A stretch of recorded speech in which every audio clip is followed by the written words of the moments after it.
Well, I usually build up a bike every 6 to 8 months or so for my own personal use on top of riding all the demo bikes at the shop. But I always like to make a video about it and tell you why I chose what I chose and yeah, see what you guys think about it down in the comments. So make sure to drop a note down there. But yeah, this is the new rig. So Revel Rascal. We've made a few videos on Revel so far. When I rode the Rascal the first time, the thing just friggin' stole my heart. It's a 29er, 130 in the back, 140 in the front. I love that sort of mid-travel 29er trail bike. It just works damn good, and this bike was just so frigging impressive. The way it worked, technical climbing, and pretty much just like the lack of brake jack it has on like rough downhills when you're on the brakes. CBF, the suspension platform that Revel uses, is just freaking phenomenal. I was absolutely stoked when I rode this thing, so yeah, that's why I went with Revel. I definitely went a bit more stealth this time. A lot of my bikes are pretty flashy. You can see my last 4.5 here, my last transition here. Oh, and then a 4.5 I built up a while back that was really cool, and I just want to show you anyway. So yeah, this one is not as colorful or crazy, but I wanted to do something kind of stealth and intricate on this one, and yeah, that's kind of what I went with, sort of like the black frame, and then yeah, I just kept it pretty free of color. So some of the stuff that I absolutely love, and I'm really excited about this. This is gonna be my first bike with Eagle AXS on it that I own, and I am pumped to ride that stuff because it just looks amazing and it works amazing, and it's just really cool, fancy new bike technology, bike nerd stuff that I'm stoked on. So I have XX1 Eagle AXS drivetrain and then the reverb access as well on there.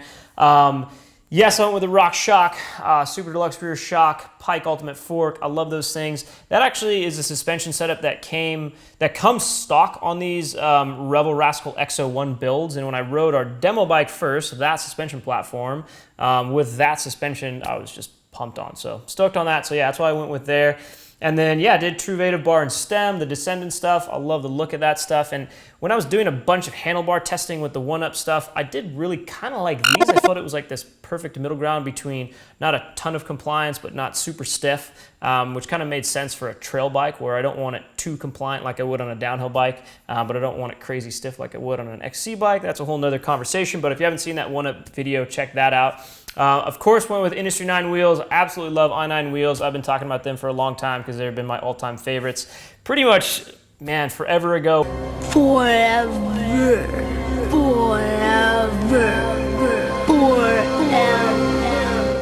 When I rode a first set of Industry 9 wheels, the engagement that rear hub had was just mind-blowing. Like how nice it was when you hop on the pedals right out of a corner. It was just incredible, and I've been hooked on i9 wheels ever since. That on top of the aluminum spokes that thread into the hub, and the spokes don't touch each other. So all of that just makes the wheels have such a good, energetic, stiff feel, and I love it. I usually ride the Enduro 305s. These are 24-hole Trail 270, so 27mm inner width rim. Excited to try that out. I was debating, man, are these gonna be strong enough for my trail bike? And there's been some people, some pro riders slaying on these things that haven't destroyed them yet, so I don't think I'll have any issue at all. So yeah, absolutely stoked on those. I did a little bit of a sort of custom setup where I did half black spokes, half chrome, and then a chrome rear hub and a black front hub.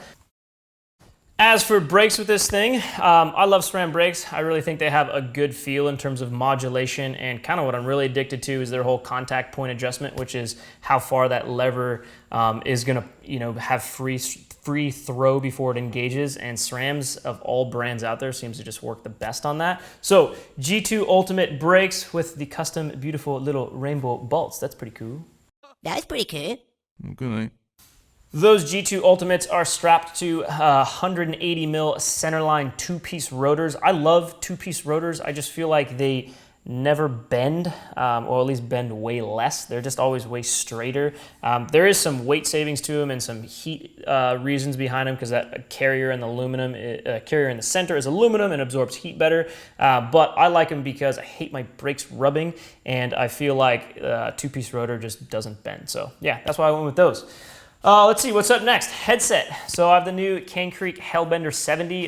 Stoked to try that thing out. So I've always been riding Cane Creek headsets. They're just the most reliable. Like, it's just one of those parts you put on a bike these days and you just never think about it. Just works, doesn't make noise, never like never goes bad.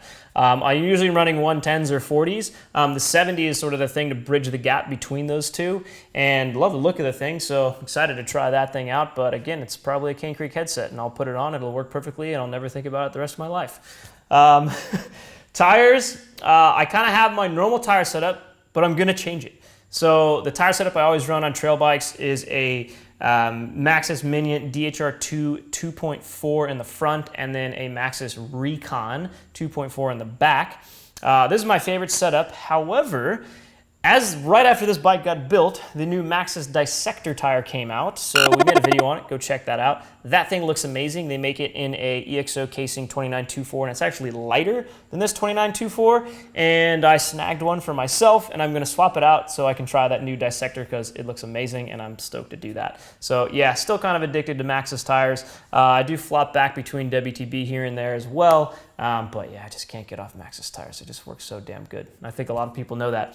Currently have no pedals on this thing because I don't have them here at the moment, but I'll be putting Crank Brothers Mallet E's like I always do on my bikes. I'm going to go with the regular spindle, not the long spindle, and then the black and silver, which you can see here.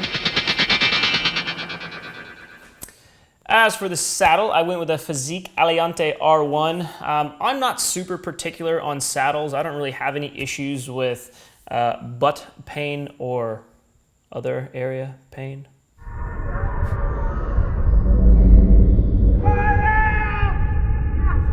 I've always been a fan of this saddle, and it's super light, and honestly, I just really like how it looks. I don't think I've ever disliked any saddle that I can think of as of note, but I love Physiques, and I love that one. I've been riding it on, I think, my last like 3 or 4 bikes, so one of my favorites.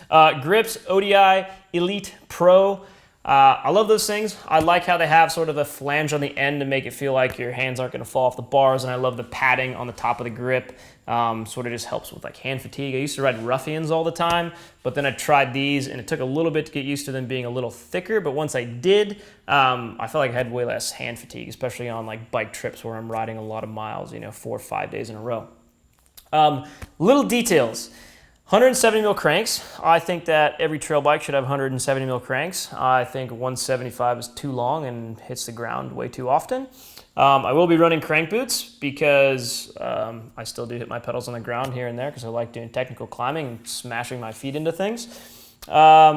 Let's see, torque caps, the front hub. So something I really like about RockShox forks is where their axle, basically where that hub meets and sits into the fork. They have this thing called torque caps, which are kind of like maybe underrated or not talked about very often, but it has a huge amount of surface area on the actual hub end cap into where it meets and comes into contact with the fork lower. And so it gives you just a huge amount of contact point there, way more than you would have on all the other competing brand forks. And that just gives you a lot of stiffness in the front wheel. Almost, I mean, their idea was like a 20 millimeter axle worth of stiffness, but the weight and the ease and the convenience of a 15 by 110 axle. So yeah, and i9 does offer torque caps. So if you have a RockShox fork that is torque cap compatible, a lot of different wheels have torque caps, but i9 of course is on the ball with that. So they do offer those. Well, that's about it. Let me know down in the comments if you guys have any questions regarding this bike. I'm gonna go ride the damn thing, and oh, also check out in the video description, there is a link to an article that details this entire build spec. And if you're curious what it weighs once I put pedals on it, it's right there. Yeah, I'm gonna go ride the thing, so stick around for that. Hit that subscribe button too.